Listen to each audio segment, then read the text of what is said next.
The Rise of Ancient Greece. Chapter 1. In the first spring of a new century, in the year 1900, an English archaeologist named Arthur Evans began to dig into a low hill on the island of Crete. He was guided by local tradition and the fragments of ancient myths, stories of a great King Minos, of a labyrinth, and of a monstrous Minotaur who lived at its heart. What his spades uncovered, however, was more astonishing than any legend. Beneath the olive groves and wildflowers, a world emerged, not of myth, but of history. A vast, sprawling structure of timber and stone, its corridors twisting like the passages of a dream. Its walls were painted with vibrant frescoes of leaping dolphins, of elegant ladies with flowing dark hair, and of young athletes vaulting over the backs of charging bulls. Evans had not found the lair of a monster. He had discovered the ruins of a palace, and with it an entire civilization that had been lost to time. He called them the Minoans, after the mythical king, for their true name for themselves remains unknown. This was not the beginning of Greece as we know it, the Greece of philosophers and citizen soldiers. This was something older, a foundational layer of European history that had been buried and forgotten. It was the dawn of the Bronze Age in the Aegean, a time not of city-states, but of great palaces, a time when Crete, not Athens or Sparta, was the centre of a brilliant and enigmatic world. The story of Greece begins here, on this island, in the echo of a civilization that rose and flourished long before the first words of the Iliad were ever spoken. The Minoan civilization did not arrive on Crete fully formed. Its roots ran deep, back into the Neolithic age, to the first farming communities established around 7000 BC. For 4 millennia, these small settlements grew, slowly and steadily. The people learned to work the island's fertile soil, to shape its clay into useful pottery, and to sail the surrounding sea. Then, around 3000 BC, something changed. The Bronze Age began, and with it a new era of complexity and connection. The islanders learned to mix copper with tin, creating a strong and versatile metal that transformed tools, weapons, and trade. Their masted ships, powered by the reliable Aegean winds, grew more ambitious, carrying Cretan pottery, olive oil, and timber to Egypt, to the Levant, and to the scattered islands of the Cyclades. In return, they brought back ivory, precious stones, and the most crucial ingredient for their new age, tin. This burgeoning trade brought not just wealth, but ideas. From the great civilizations of the Near East, the Minoans adopted the art of seal carving and, perhaps, the very concept of a centralized administration. And so, around the year 1900 BC, the first great palaces were built. At Knossos, Phaistos, and Malea, monumental structures rose from the earth. These were not palaces in the way we might imagine a king's fortress. The ruins Evans uncovered at Knossos revealed a building with no defensive walls. Its heart was not a throne room, but a vast, open-air central court, where it is believed the entire community gathered for religious ceremonies and great public spectacles, perhaps even the dangerous. Acrobatic bull leaping depicted on the palace walls. The palace was a labyrinth of storerooms, workshops, and living quarters, all connected by intricate corridors and grand staircases. Massive clay jars, called pithoi, stood in rows, filled with grain, wine, and the precious olive oil that was the engine of the Minoan economy. It was an administrative hub, a religious centre, and a warehouse all in one. It suggests a society organized not around a warrior king, but around the collective storage and redistribution of the island's bounty. The art they left behind tells a similar story. Unlike the art of Egypt or Mesopotamia, there are no unambiguous depictions of great kings or conquering armies. Instead, the Minoans painted the world around them with what has been called a fantastical, ecstatic quality. Octopuses with swirling tentacles embrace the curves of a vase. Flying fish glide across a painted wall. Lilies and crocuses bloom in stylized gardens. It is an art that celebrates nature, motion, and life itself. To manage their complex economy, the Minoans developed writing. First came a system of pictographs known as Cretan hieroglyphs. This soon evolved into a more sophisticated script, a series of elegant lines and symbols that scholars call Linear A. For over a century we have stared at the thousands of clay tablets inscribed with this script, but its meaning remains a mystery. The Minoan language it records is unknown, seemingly unrelated to any other, a final secret that the civilization has kept. For 500 years this palace culture thrived. Minoan influence carried by traders and artisans spread across the Aegean. Their pottery has been found from the Greek mainland to the coast of modern-day Syria. In the Egyptian city of Avaris, a palace was decorated with Minoan-style frescoes, suggesting that foreign elites hired Cretan craftsmen for their unique and vibrant skills. To the Egyptians, the people of Crete were known as the Keftiu, a people of the sea, masters of trade and artistry.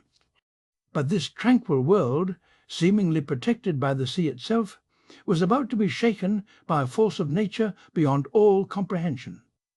North of Crete, the island of Thera, modern-day Santorini, was a jewel of the Cyclades, home to a flourishing Minoan outpost. Deep beneath it, however, magma was churning. Sometime in the Bronze Age, the volcano that formed the island erupted with a violence that has few parallels in human history. The eruption was a cataclysm of unimaginable scale. It tore the heart out of the island, leaving a vast, flooded caldera where a mountain once stood. A column of ash and rock was blasted miles into the sky, blotting out the sun. Superheated pyroclastic flows scoured what remained of the island, burying the city of Akrotiri in a thick blanket of pumice, preserving it perfectly, a Bronze Age Pompeii. The effects rippled across the eastern Mediterranean. Enormous tsunamis would have radiated outwards, crashing into the northern coast of Crete, destroying ports and coastal settlements. Ash fell like a toxic snow across the sea and land, poisoning fields and disrupting the delicate patterns of trade and agriculture. The precise date of this catastrophe remains one of the great debates in ancient history. Radiocarbon dating of an olive branch buried in the ash points to a date around 1600 BC. Yet the styles of pottery found at eruption sites, when cross-referenced with historical records from Egypt, suggest a date a century later, closer to 1500 BC. It is a conflict between scientific evidence and archaeological context that historians have yet to fully resolve. The eruption of Thera did not destroy the Minoan civilization overnight.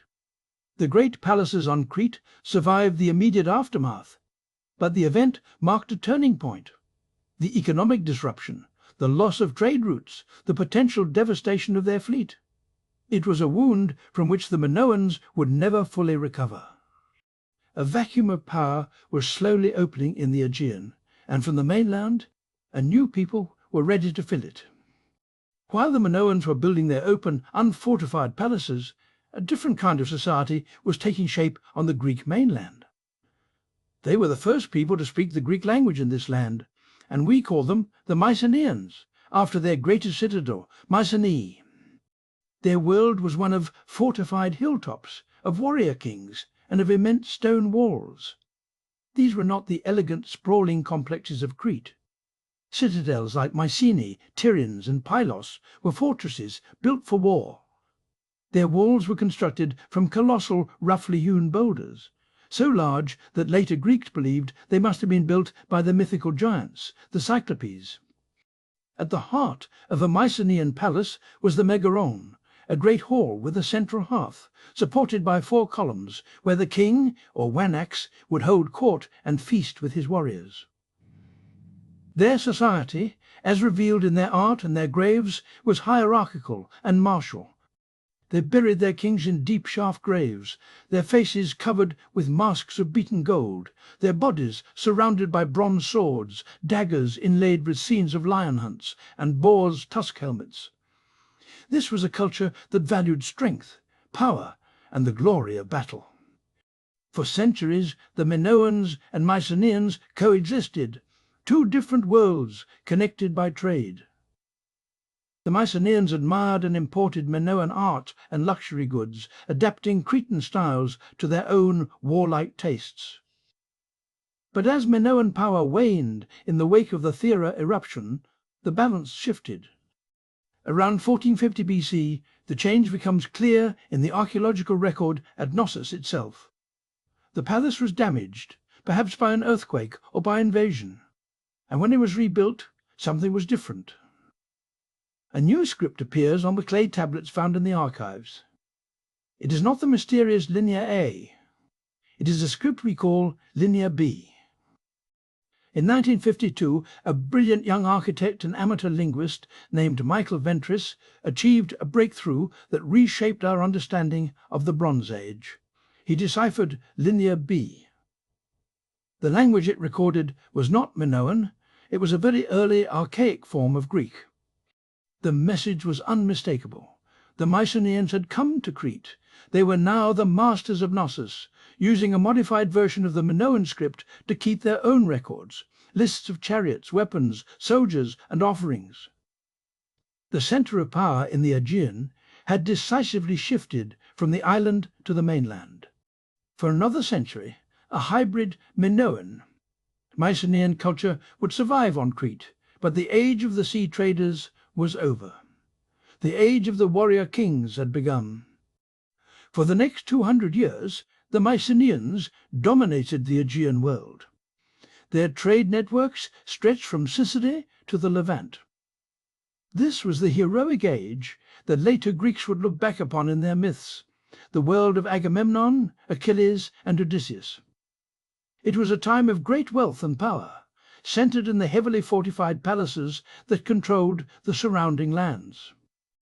But this world, too, was built on fragile foundations. And toward the end of the 13th century BC, those foundations began to crack. The end did not come from a single identifiable event. It was a slow, creeping collapse that affected not just the Mycenaean world, but nearly every major civilization in the Eastern Mediterranean. We call it the Late Bronze Age collapse. Across the region, the intricate network of trade that had sustained these palace economies began to fail. Evidence of prolonged drought and climate change suggests widespread famine may have driven populations to migrate, disrupting the social order. In Egypt, inscriptions speak of constant battles against mysterious invaders they called the Sea Peoples. Displaced groups, perhaps, turned to piracy and raiding in a time of desperation. The great Hittite Empire in Anatolia disintegrated completely. On the Greek mainland, the signs of trouble are stark. The great citadels frantically strengthened their fortifications. At Mycenae and Tiryns, they built new, even more massive walls and secured access to underground water cisterns, preparing for a siege. The final moments of the palace at Pylos are preserved on a series of clay tablets, baked hard in the fire that destroyed the city. They speak of watchers guarding the coast and record desperate requisitions of bronze to be forged into weapons. They are the last administrative records of a kingdom on the brink of annihilation. Then, one by one, the palaces burned. Around 1200 BC, Pylos was violently destroyed and abandoned, never to be reoccupied. Soon after, the citadels at Mycenae and Tiryns also fell to fire and ruin. Across Greece, the sophisticated, centralized world of the Mycenaeans came to a sudden and violent end. The destruction was absolute. With the collapse of the palace economies, the reason for writing disappeared. The Linear B script, and with it all literacy, was lost for centuries. The skills of building with cut stone, of painting vibrant frescoes, of crafting fine jewelry, all vanished. The population scattered from the great centres, retreating to smaller, poorer, and more isolated villages. The great citadels were left to crumble, their cyclopean walls breached, their great halls silent and empty. The gold of their kings was looted or hidden away. The memory of this brilliant, violent age would fade, surviving only in the distorted echoes of myth and epic poetry. A profound darkness was falling over the Greek world. The age of palaces was over, and a long, silent age was about to begin. Chapter 2. In a small village, nestled in the curve of a dusty Attic plain, a potter's hands move with a steady, practised rhythm. The world outside his workshop has shrunk. The great palaces of the warrior kings are now just rubble on their hilltops, their gold plundered, their stories fading into folklore. The wide trading world they commanded of Levantine tin and Egyptian ivory, of ships carrying oil and fine pottery to distant shores, has closed like a door. The world is smaller, poorer and quieter now. But on the potter's wheel something new is taking shape. He dips a brush into a slip of dark clay and touches it to the spinning vessel. He does not paint charging warriors or leaping dolphins, as his distant ancestors might have. The world for which those images were made is gone. Instead, he paints with a new language. A series of precise concentric circles drawn with a compass. A band of clean, parallel lines. A simple cross-hatched triangle. The design is abstract, orderly, and serene. It is a quiet declaration of control in a world that had lost its center. This is the protogeometric style, a new art for a new age. It is not the art of kings, but of survivors. It is the art of a beginning. The centuries that followed the collapse of the Mycenaean world were not empty, but they were hushed. Archaeologists would later call this period the Greek Dark Ages, a name that suggests a void, a long and featureless night. But darkness is not always an absence. It can also be a time of gestation, a period of quiet transformation beneath the soil. The grand, top-heavy palace economies had shattered, and with them the intricate networks of trade and tribute that sustained them. The population of the Greek mainland fell dramatically, perhaps by as much as 75%. People abandoned the ruined citadels and scattered into small, isolated hamlets, returning to a simpler life of farming and herding. The world became local. A person's horizon might be limited to the next valley, their community, a few dozen families. The palace system had sustained its brilliant civilization through a complex division of labor.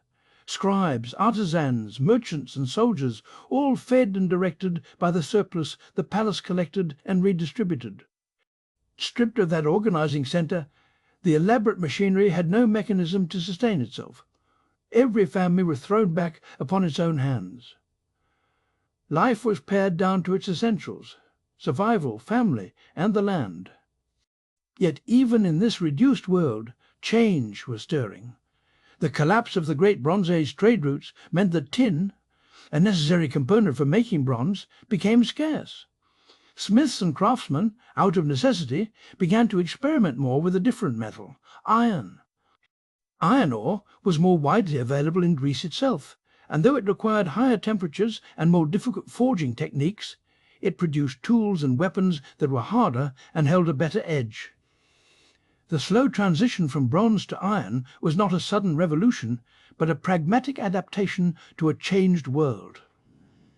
The new iron tools cleared forests and tilled soil more effectively, and the new iron weapons gave an edge to the local chieftains who were beginning to emerge as leaders in this fragmented landscape.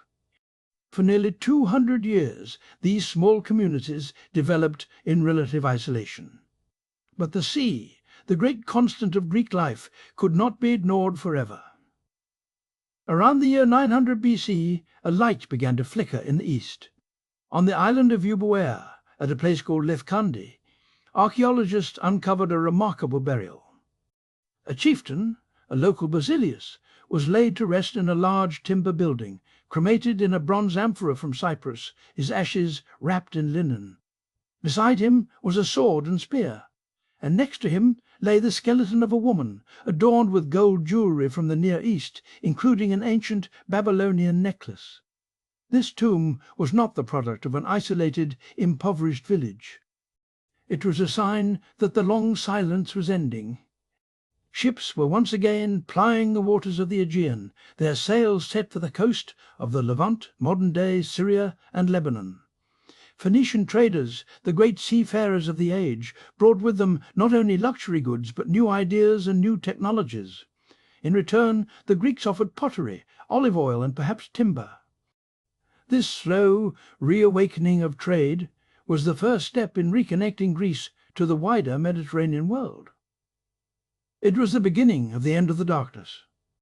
As goods and people began to move once more, so too did stories.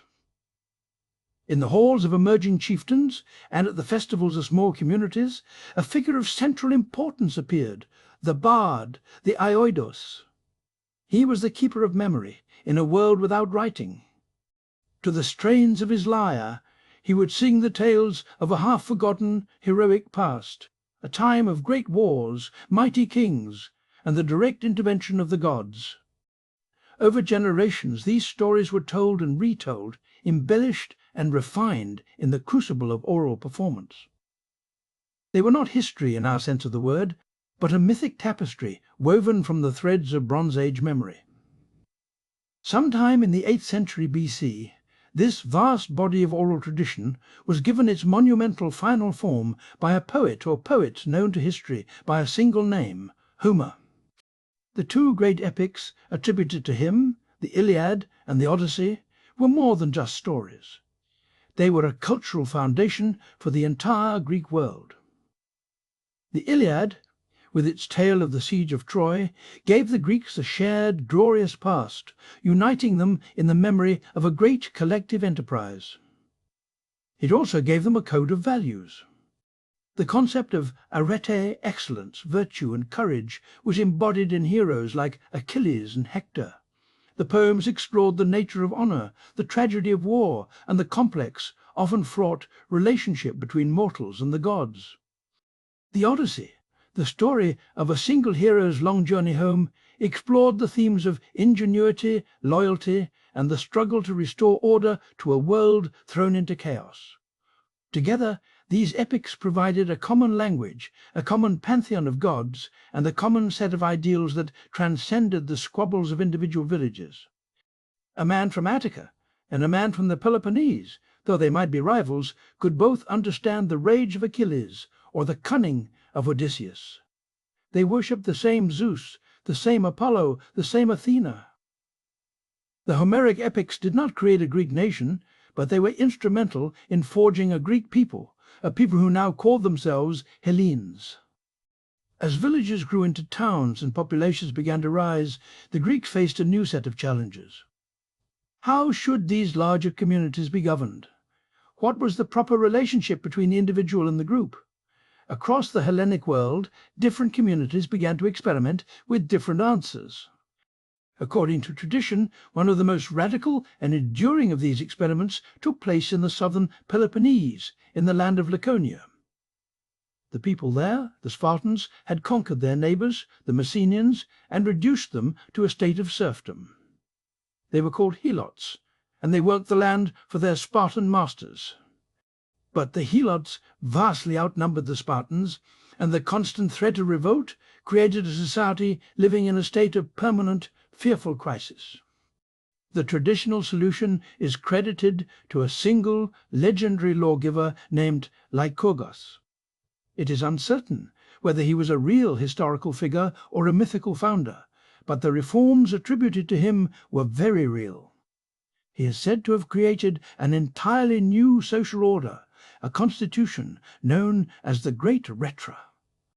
Its purpose was singular: to subordinate every aspect of individual life to the needs of the state, and to turn Sparta into an unbeatable military machine. Under the Lycurgan system, the life of a Spartan citizen was not his own. From the age of 7, boys were taken from their families to live in military barracks, a brutal and unforgiving upbringing known as the agoge. They were taught discipline, austerity, and absolute obedience. Wealth was scorned. Spartans ate simple meals together in common messes and used iron rods for currency to discourage hoarding and luxury. The goal was to produce the perfect soldier, a man who feared disgrace more than death, and who would stand his ground in the phalanx no matter the cost. It was a society that chose security over freedom, order over art, and the collective over the individual. The Spartan experiment was a stark and powerful answer to the question of how to build a stable society, and its shadow would loom large over the future of Greece. Sparta's solution was extreme, but the impulse behind it, the need to create a shared identity and a framework for cooperation, was felt across the Hellenic world. As the 8th century BC drew to a close, this impulse found its most peaceful and profound expression. In a quiet, fertile valley in the western Peloponnese, at a place called Olympia, there was a sanctuary dedicated to the greatest of the gods, Zeus. It was an ancient and sacred place, but for most of its history it had been of only local importance. Then, in the year we now call 776 BC, something remarkable happened. According to tradition, men from city-states all across the Greek-speaking world gathered there, not for war, but for competition. They came to honor Zeus with the greatest offering they could make, the peak of their physical prowess, their arrow-tree. This was the first Olympic Games. The initial event was a single foot race, the stadion, a sprint of about 200 yards. But its significance was immense. To ensure that athletes and spectators could travel to the Games safely, a sacred truce, the Ikikeria, was declared. For the duration of the festival, all wars and disputes among the participating city-states were to be suspended. Messengers travelled throughout the Hellenic world proclaiming the truce. For a brief period, a shared cultural identity took precedence over the constant state of low-level warfare. At Olympia, men from Sparta, Athens, Corinth, and Argos, men who might be enemies on the battlefield, laid down their spears. They stripped, oiled their bodies, and competed as individuals under the watchful eye of the gods. They competed not for money, but for a simple crown of olive leaves, and for glory, for the honor of their home city. Here, on the sacred ground of Olympia, the scattered descendants of the Mycenaeans were no longer just Athenians or Spartans. They were Hellenes. A world had been shattered, and for centuries its people had lived in the twilight of a forgotten age. But now, in the shared sweat of athletic competition, in the shared verses of epic poetry, and in the shared worship of the Olympian gods, a world was being reborn. Chapter 3.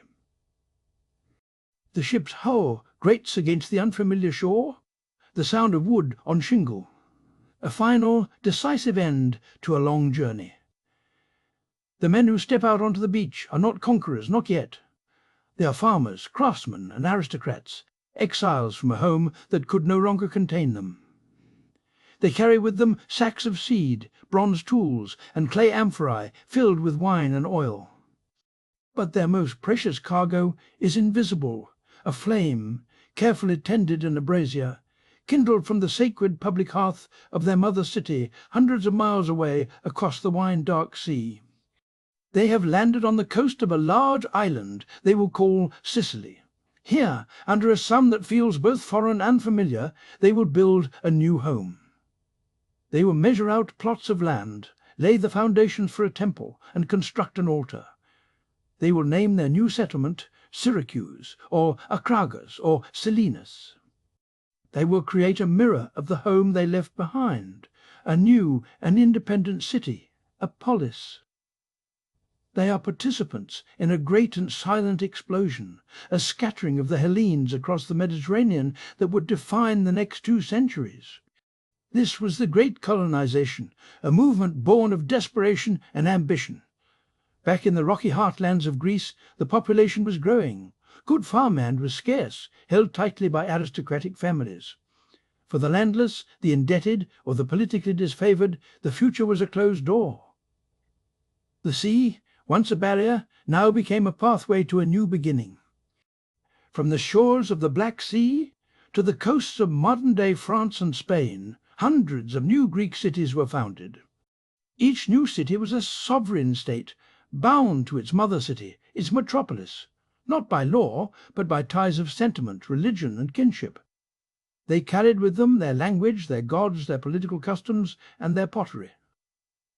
They were seeds of Hellenic culture, planted in foreign soil, and they would grow into powerful and wealthy centers of trade and thought, transforming the Mediterranean from a Phoenician lake into a Greek sea.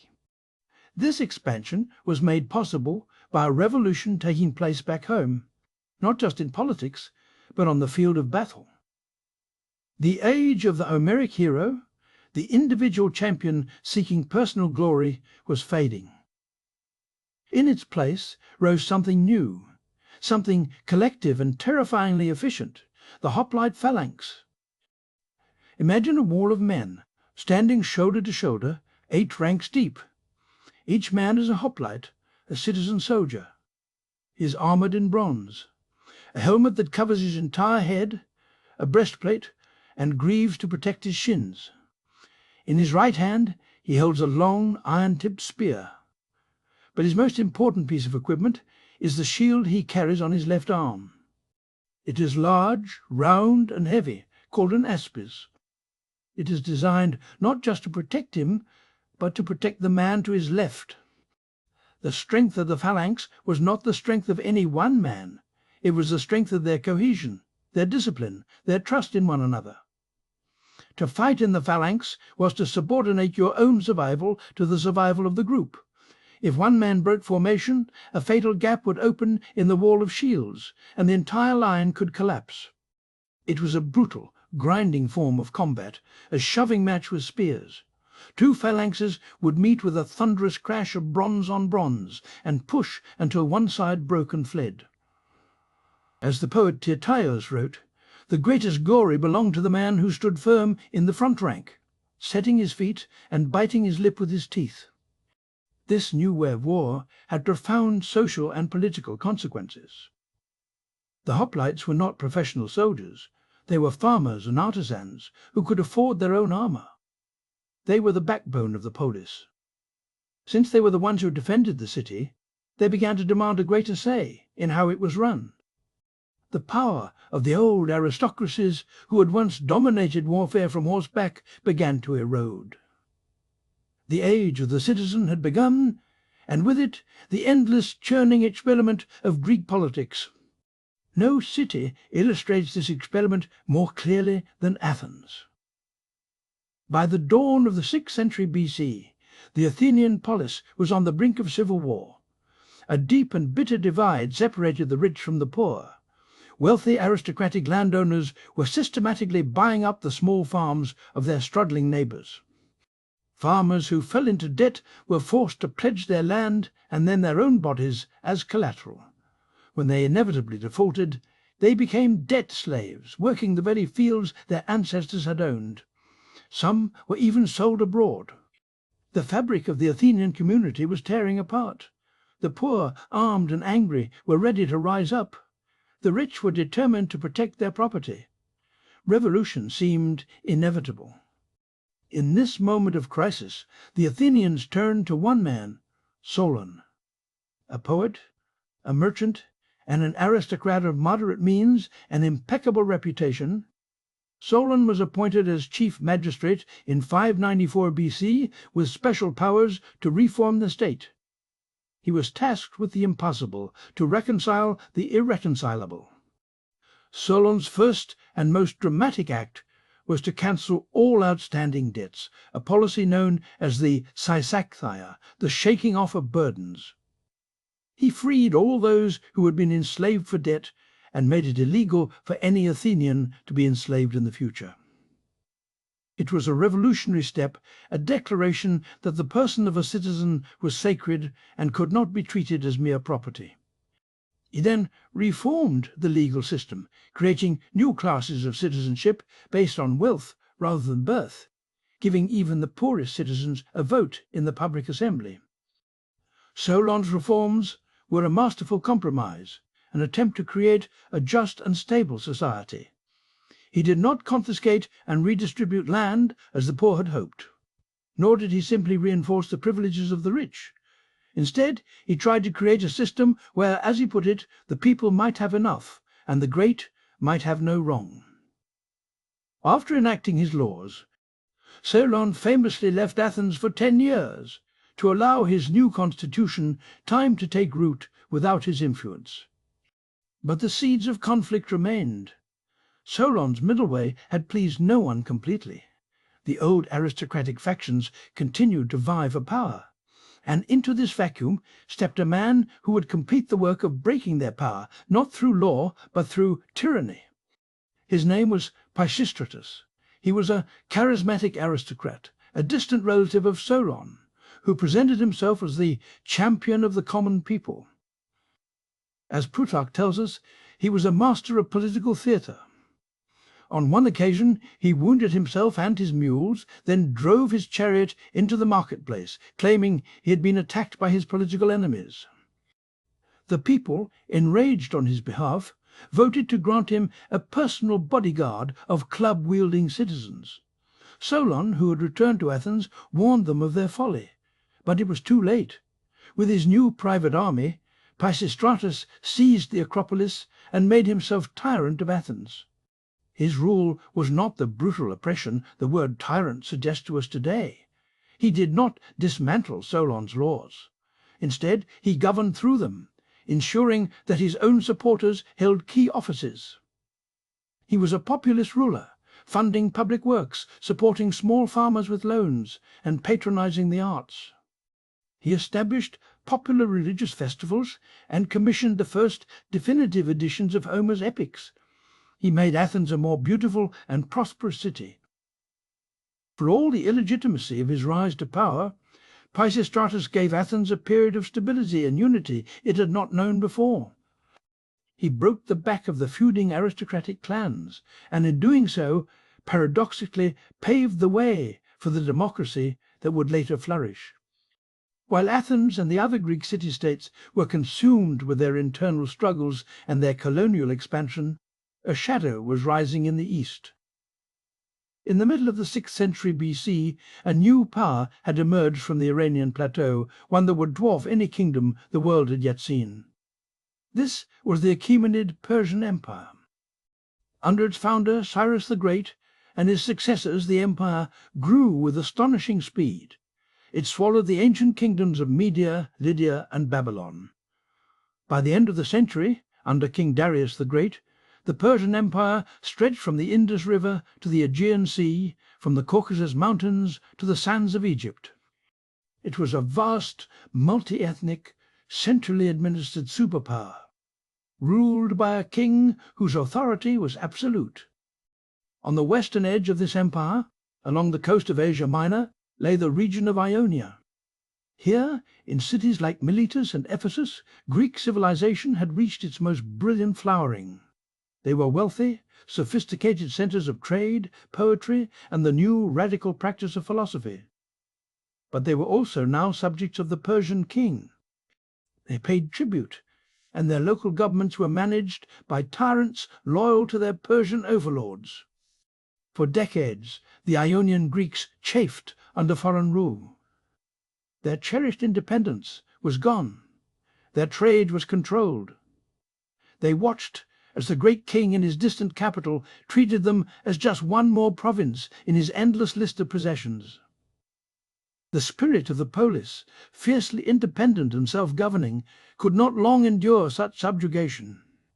In the year 499 BC, the breaking point was reached. Led by the city of Miletus, the Ionian Greeks rose in a great revolt against Persian rule. They knew they could not succeed alone. They sent emissaries across the Aegean, begging their fellow Hellenes for aid. Sparta, ever cautious, refused. But in Athens, the appeal found a receptive audience. The Athenians, themselves Ionians by ancestry, felt a kinship with the rebels.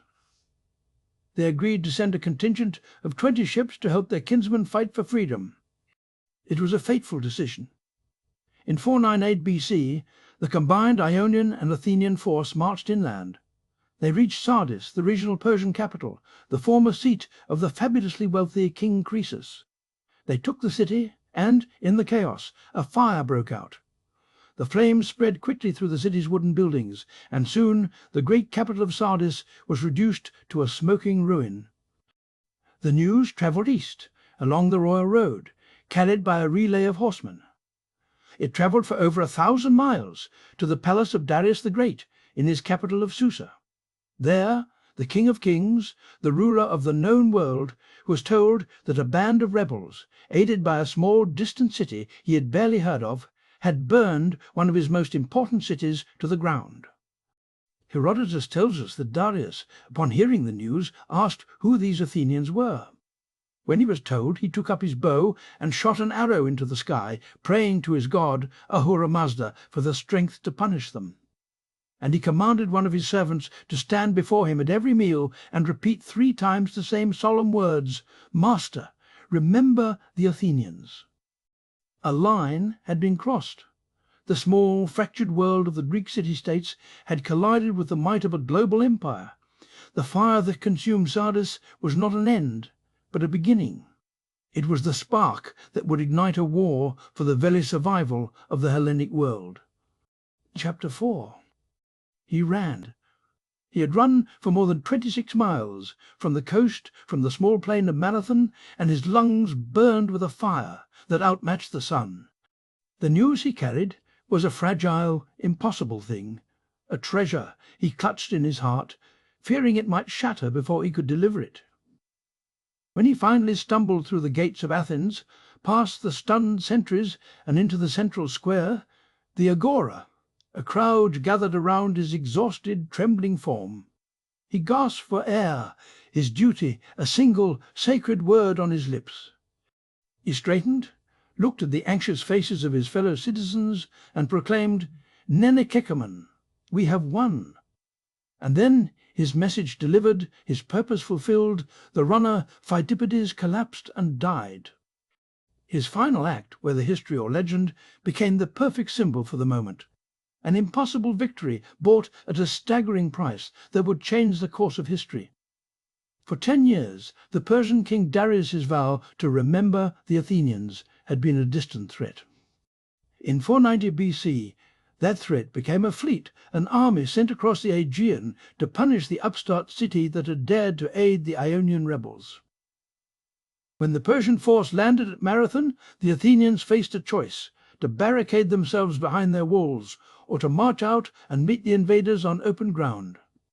They chose to march. Hopelessly outnumbered, their citizen soldiers, the hoplites, charged the Persian lines in a desperate, disciplined assault. They broke the invaders, driving them back to their ships in a panic. The victory was so stunning, so improbable, that it sent a shockwave through the Hellenic world. A small city of farmers, potters, and merchants had stood against the might of the world's greatest empire, and had not broken. The victory at Marathon bought Athens a decade of precious time. Darius died before he could launch his revenge, but his son, Xerxes I, inherited his father's ambition on a scale that dwarfed all that had come before.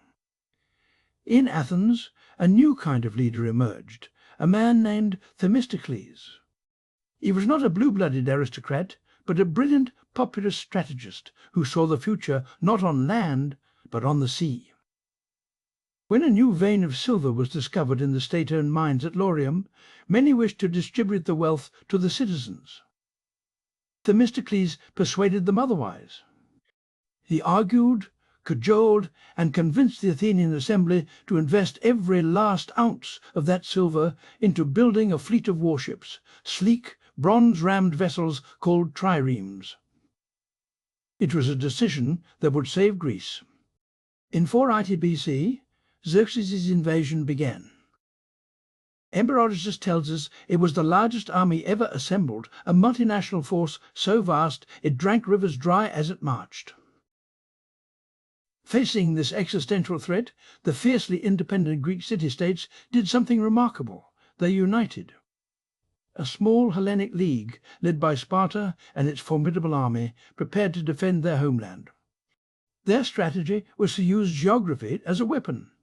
At the narrow mountain pass of Thermopylae, a tiny Greek force, led by 300 elite Spartan warriors and their king, Leonidas, held the pass for 3 days against the overwhelming Persian numbers. It was a suicidal delaying action designed to buy time for the Greek fleet to position itself. In the end, betrayed and outflanked, the Spartans and their allies fought to the last man, carving their names into the very soul of Western history. Their stand was not a failure, but a sacrifice, a signal to all of Greece that the cost of freedom was absolute. The Persians poured south, capturing and burning and evacuated Athens. The city was a ruin, its temples smouldering. But Themistocles' plan was now in motion. He lured the massive, unwieldy Persian fleet into the narrow straits of Salamis near the Athenian coast. In those cramped waters the Persians' numerical advantage vanished. The smaller, more maneuverable Greek triremes, manned by the citizens of Athens, rowed into the fray. They rammed and sheared the oars from the Persian vessels, turning the battle into a chaotic, brutal melee. From a golden throne on the nearby hillside, Xerxes watched in horror as his invincible navy was systematically destroyed. The Battle of Salamis was the decisive turning point. Xerxes, his naval support shattered, retreated to Asia, leaving a portion of his army behind, which was defeated the following year at the Battle of Plataea. The threat was over. The Hellenes had survived. What followed was a new chapter, not of unity, but of division. The city that had been burned to the ground rose from its ashes to become the dominant power in the Aegean. Athens, with its unrivaled navy, formed the Delian League, a defensive alliance of city-states intended to guard against any future Persian threat. But over time, the League of Allies slowly, almost imperceptibly, transformed into an Athenian empire. Tribute that was meant for a common defense flowed into the Athenian treasury. States that tried to leave the League were brutally suppressed. The city that had fought for freedom now denied it to others. This was the age of Pericles. For 30 years, this charismatic, aristocratic statesman guided Athens to the zenith of its power and prestige. Under his leadership, the tribute from the empire was used to fund a breathtaking public building program. On the Acropolis, the high rock overlooking the city, a new temple began to rise from the ruins of the old. The Parthenon, a perfect marble structure dedicated to the city's patron goddess, Athena, was more than a place of worship. It was a statement in stone, a monument to Athenian democracy, imperial power, and cultural supremacy. The city hummed with energy. Philosophers like Socrates questioned the nature of truth and virtue in the agora. Playwrights like Sophocles and Euripides presented tragedies that explored the deepest questions of human existence in the theatre of Dionysus. It was a golden age, a brief, brilliant florescence of human intellect and creativity, funded by an empire and protected by the wooden walls of its fleet. But the brighter the Athenian light shone, the darker the shadow it cast. In Sparta, the leaders of the Peloponnesian League watched Athens' rise with growing suspicion and envy. The two cities were worlds apart. Athens was a dynamic, commercial, democratic sea power. Sparta was a conservative, agrarian, oligarchic land power. Their systems, their values, their very ways of life were fundamentally opposed. Conflict was, perhaps, inevitable. In 431 BC, the long simmering rivalry finally erupted into open war. The Peloponnesian War was not a single heroic clash like Marathon, but a grim, generation-long struggle that pitted Greek against Greek. It was a conflict of devastating brutality, a civil war that tore the fabric of the Hellenic world. Sparta's strategy was simple: march into Athenian territory each year and burn the crops. Pericles' strategy was to withdraw the entire Athenian population behind the city's long walls, which connected Athens to its port, and use the navy to raid the Peloponnesian coast and import food. The strategy was sound, but it did not account for biology. In the second year of the war, with tens of thousands of people packed into the city, a terrible plague broke out. It killed nearly a third of the population, including Pericles himself. His death left a vacuum in Athenian leadership, filled by a new generation of more aggressive populist politicians. One such figure was Cleon, a man the historian Thucydides described as the most violent man at Athens. The war grew more bitter, the atrocities more common. Alliances shifted. Decades passed. A generation was born and grew to manhood, knowing nothing but war. The final, fatal blow to Athens came not from Sparta, but from its own ambition. In 415 BC, Athens launched a massive naval expedition to conquer the wealthy city of Syracuse in Sicily. It was an act of breathtaking hubris, an imperial gamble for total dominance. It ended in total disaster.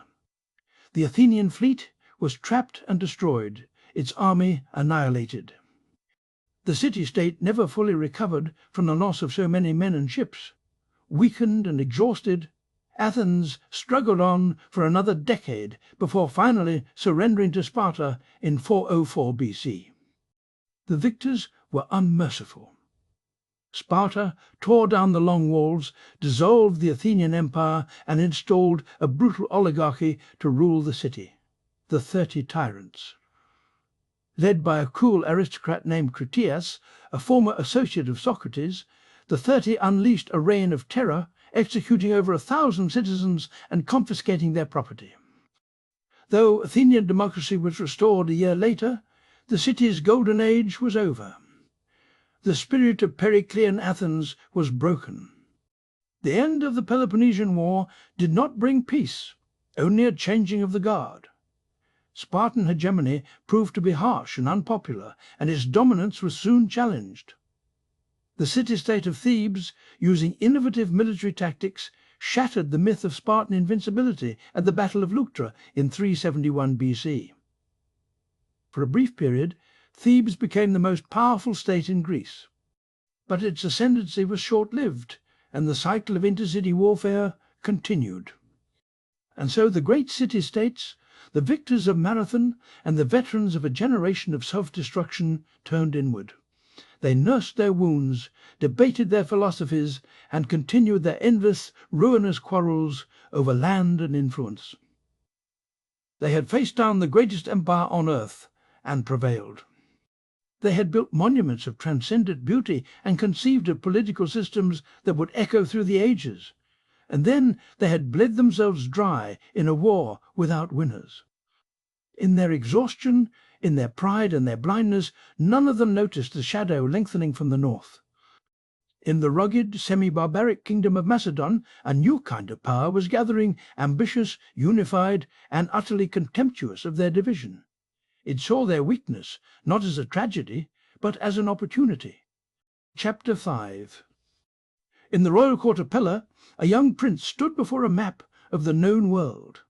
It was not a map as we would know it, but a careful rendering on parchment of coastlines and kingdoms, stretching from the Pillars of Heracles in the west to the distant lands of the Indus. Beside him stood his tutor, the philosopher Aristotle, a man whose mind had charted the territories of logic, ethics, and the natural world with the same precision. For Aristotle, the map represented the sum of human knowledge, a world to be understood, categorized, and explained. But for his student, the young Alexander, it was something else entirely. It was not a record, but a canvas. It was not a limit, but a challenge. He saw not the edges of the world, but the beginning of his ambition. This was Macedon, a kingdom on the northern fringe of the Hellenic world, long considered by the proud city-states to the south to be a land of rough-hewn farmers and hard-drinking kings. It was a land of mountains and horses, a buffer state between the civilized Greeks and the so-called barbarians of the north. But under the rule of Alexander's father, Philip II, Macedon was being forged into something new, something powerful. Philip was a man of extraordinary vision and ruthless pragmatism. Ascending to a threatened throne in 359 BC, he inherited a kingdom on the brink of collapse. Through a masterful blend of diplomacy, bribery, and military innovation, he transformed it. He unified the fractious Macedonian nobility, secured his borders, and then turned his gaze southward to the fractured, exhausted world of the Greek city-states. His army was his masterpiece. He took the traditional Greek hoplite phalanx and refined it into an instrument of conquest.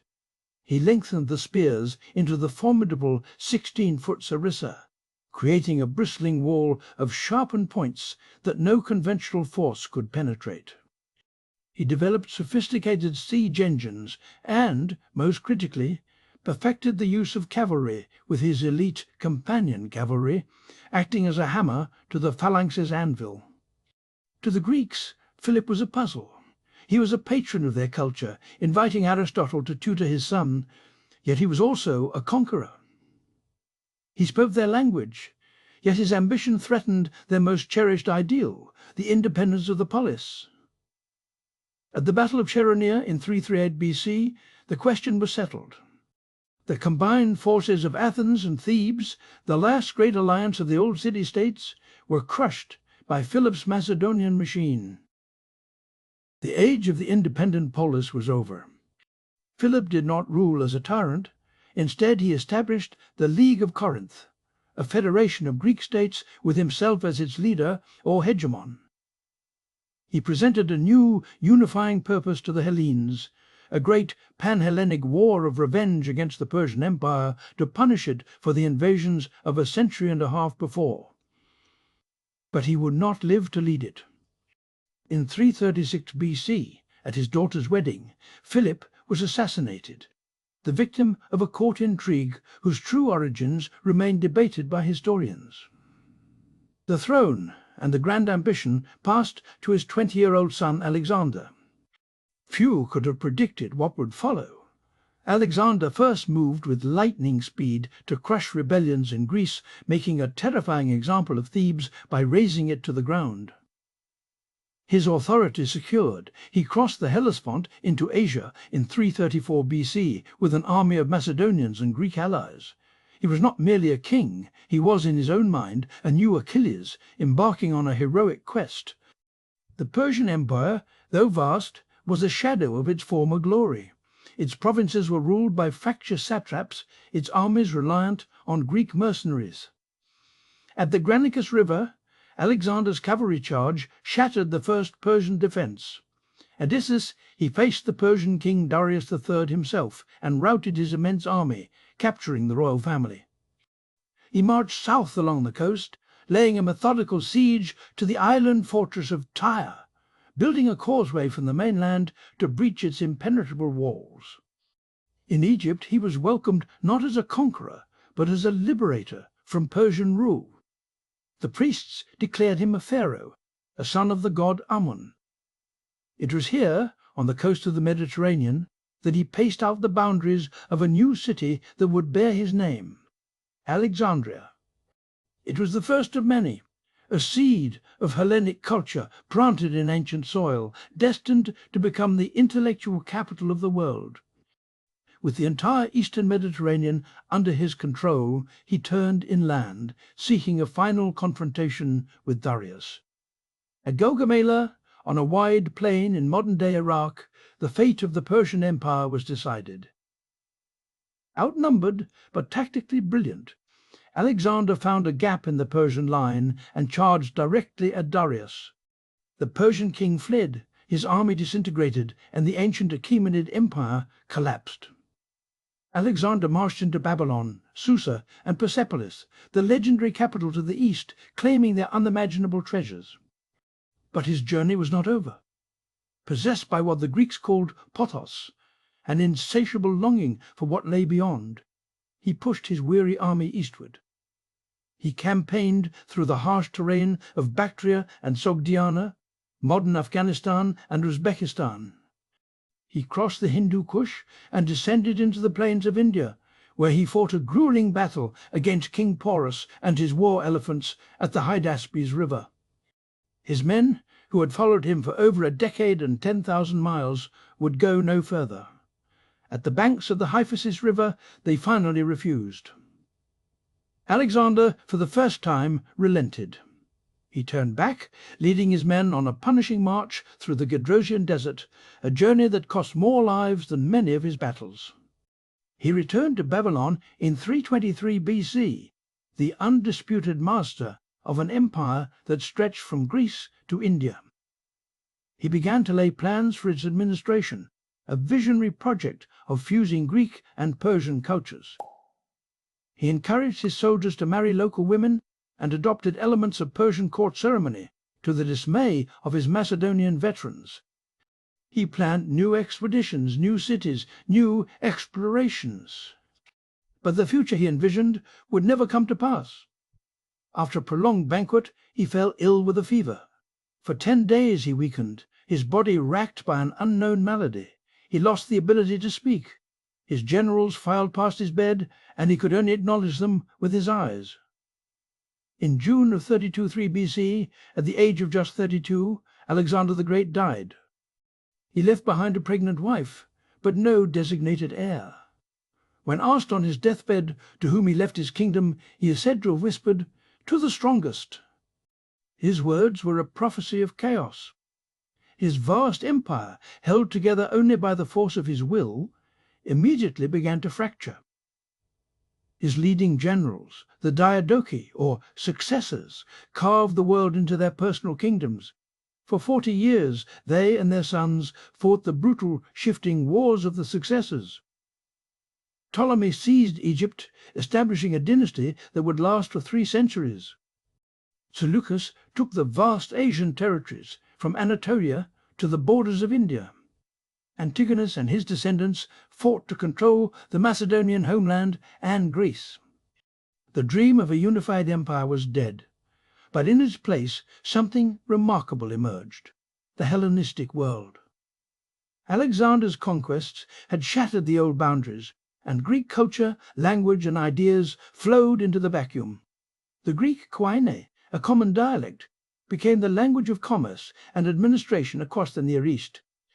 New cities founded on the Greek model, with their gymnasia, theatres, and temples, rose in the deserts of Egypt and the mountains of Asia. The centre of this new world was not Athens or Sparta, but Alexander's own creation, Alexandria in Egypt. Under the rule of the Ptolemies, it became a cosmopolitan metropolis, a magnet for scholars, scientists, and poets. Its great library and museum were the first state-funded research institutions in history, dedicated to collecting and preserving all of human knowledge. Here, Euclid codified the principles of geometry. Eratosthenes calculated the circumference of the earth with astonishing accuracy. The Hebrew scriptures were translated into Greek. It was a world of intellectual ferment, a fusion of Greek rationalism with the ancient wisdom of the East. For nearly 2 centuries, these Hellenistic kingdoms, the Ptolemaic, the Seleucid, the Antigonid, dominated the Eastern Mediterranean. They were a world of absolute monarchies, of professional armies, of breathtaking wealth and cultural achievement. But while they looked to the east, a new power was rising in the west. A city-state of farmers and soldiers on the Tiber River, a republic called Rome. Methodically, relentlessly, the Roman legions pushed eastward. They dismantled the Macedonian kingdom. They broke the power of the Seleucids. They became the arbiters of the quarrels between the Hellenistic kings. The Greeks, still clinging to the memory of their past glories, resisted, but their leagues and alliances were no match for the disciplined power of Rome. The final symbolic act came in 46 BC. The city of Corinth, one of the oldest and richest in Greece, a leader of the final Achaean League revolt against Roman authority, was captured. The Roman consul, Lucius Mummius, a man with little appreciation for the art he was about to destroy, ordered the city to be sacked and burned to the ground. Its men were killed, its women and children sold into slavery. Its priceless statues and works of art were plundered and shipped back to Rome. As the smoke rose from the ruins of Corinth, it signalled more than the end of a rebellion. It was the end of an age.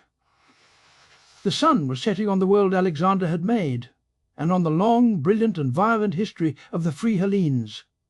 Political independence was gone, lost to the legions of a new empire. And yet something essential endured. The Romans who conquered the Greek world were, in turn, conquered by its culture. They adopted its gods, imitated its art and architecture, studied its philosophy, and educated their sons in its language. The legacy of the Hellenes would not be one of empire, but of ideas. The concepts of democracy, of philosophy, of history, of theatre, of scientific inquiry. These were the true spoils of the Roman conquest, carried from the ashes of cities like Corinth to become the bedrock of a new civilization that would one day encompass the West. The age of the Greeks had passed, but their world had just begun.